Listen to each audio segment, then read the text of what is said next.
यहां पर हम लगातार दिखा रहे हैं कि किस तरह से अब हमले जो हैं ऑपरेशन लायन रोड के दूसरे दिन भी लगातार जारी हैं और अब ईरान के हमलों से ईरान ने जिस तरह से दोहा को, बहरीन को, दुबई को लगातार निशाना बनाया हुआ है, अबू धाबी में जिस तरह से हमले किए हैं,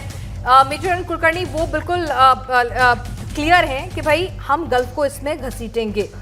तो इससे ईरान की सोच क्या है? गल्फ को घसीटने से गल्फ भी आपसे नाराज, पहले आपका सगा तो था नहीं कभी भी, वहां तो शिया सुन्नी एक अलग तरह का एक राइवलरी चली आ रही थी, वो तो अमेरिका के साथ बैठे हुए थे, तो पहले भी आपके दोस्त तो थे नहीं। तो आज अगर आप उनके ऊपर एग्रेसिव हमले करके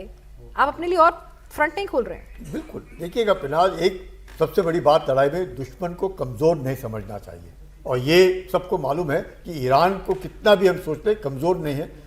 दूसरी बड़ी बात, ईरान का एयरफोर्स जो है कंप्लीटली खत्म है।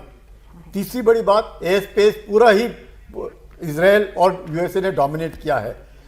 अब हौसला अफजाई की जो बात है, जो हम लोग बात कर रहे हैं ईरान के बीच में, वो हौसला अफजाई ये मिसाइल्स के द्वारा है, जिसमें भी जो मिसाइल्स है, अब क्योंकि इतनी प्रेशर है, कौन सा प्रिसीजन किस, उनका मकसद है फायर करो, जहां पर भी जाकर के गिरे कोई फर्क नहीं पड़ता है, गिरनी चाहिए, वहां पे लगना चाहिए, ये ईरान से आया है। बस वो जो हौसला अफजाई आज ईरान के, आप देखेंगे अब सिर्फ एक ही चीज रह गई है जिसके द्वारा कैपिचुलेशन हो जाएगा ईरान का, वो है स्टेट ऑफ हॉर्मुज, जहां पे ईरान की नेवी है। तो ईरान की नेवी को अगले 48 घंटे में भी खत्म कर दिया जाएगा, जिससे स्टेट ऑफ। लेकिन इस बीच ईरान जो है किस तरह से पोर्ट्स को टारगेट कर रहा है, ये भी आपको अपडेट दे दूं तो यहां पर ज़ईद पोर्ट है अबू धाबी का, जो अब से कुछ ही देर पहले, जी हां, उससे कुछ ही देर पहले ज़ईद पोर्ट है अबू धाबी का, जहां पर ईरान का स्ट्राइक हुआ है और किस तरह से सिस्टमैटिकली टारगेट कर रहे हैं मेजर पोर्ट्स को। जितने भी मेजर पोर्ट हैं गल्फ के, उनको टारगेट किया जा रहा है। जबेल अली दुबई में उसको भी टारगेट किया गया, दुकुम ओमान में उसको टारगेट किया गया, और ज़ईद अबू धाबी में, यानी कि हर पोर्ट को वैभव एक एक करके जिस तरह से टारगेट किया जा रहा है। तो अब क्या क्या मंशा के साथ ये गल्फ कंट्रीज को, आप देखिए ना, एक पैटर्न देखिए कि अब से कुछ ही देर पहले ज़ईद पोर्ट अबू धाबी में, जबेली उससे पहले दुबई में, उससे पहले दुकम ओमान में। तो क्या क्या स्ट्रैटेजी चल रही है ईरान की? देखिए, स्ट्रैटेजी वही है कि उनका, जैसे मैंने आपको अभी बताया कि कॉमर्शियली जो है कि कॉमर्शियली उनको नुकसान पहुंचाया जा सके, उनकी जो छवि है उसको नुकसान पहुंचाया जा सके, जो ग्लोबल ट्रेड है, जो ग्लोबल मार्केट्स हैं, स्टॉक मार्केट्स हैं, उनको एक संदेश दिया सके ताकि मार्केट्स कोलैप्स करे, दुनिया भर में जो hundreds and billions and trillions of dollars हैं उनकी इकोनॉमी को जो है कोलैप्स किया जाए, और जो अमेरिकन और बड़े बड़े जो कॉरपोरेशंस हैं उनको ये चीज़ रियलाइज हो कि ये वॉर जो है ये सस्टेनेबल वॉर नहीं है, और हमको we have to step out of this war. क्योंकि अगर ये वॉर चलती रहती है, इस तरह के अटैक्स होते रहते हैं, तो आप ये समझिए कि दुनिया का करीब आधा तेल जो है वो स्ट्रेट ऑफ हॉर्मुज से निकलता है, और मेजर जो ट्रेड है वो शेख जायद स्टेट ऑफ हॉर्मुज में इस वक्त 150 जहाज फंसे हुए हैं, और इस बीच आपको बता दें स्काईलाइट एक टैंकर था जिसको हिट किया गया है ईरान की मिसाइल से। तो लगातार हम अपने दर्शकों को अपडेट दे रहे हैं ये युद्ध किस तरह से अब आगे बढ़ता हुआ, ये ईरान इजराइल अमेरिका का संघर्ष नहीं रह गया है, किस तरह से ये युद्ध एक एक करते हुए गल्फ कंट्रीज को अपनी चपेट में ले रहा है।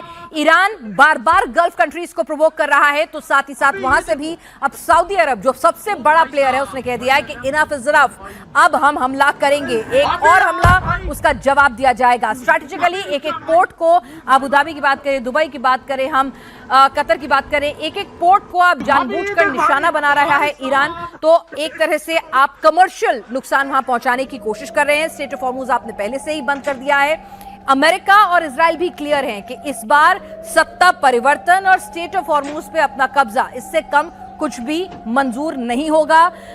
आजादी स्क्वायर, फ्रीडम स्क्वायर जो है तेहरान का, वहां पर भी एक बड़ी स्ट्राइक की खबर आ रही है। तो लगातार हम आपको अपडेट दे रहे हैं, कुछ तस्वीरें मैं आपको यहां पर दिखाना चाहूंगी किस तरह से एक एक करके अब आज दूसरा दिन जो है ऑपरेशन लायन रोड का, वो और ज्यादा अग्रेसिव शुरुआत हुई है। खमनई का सक्सेशन जो है वो लीडर आ गया है, और उसके बाद अब यहां पर सीधे सीधे अमेरिका,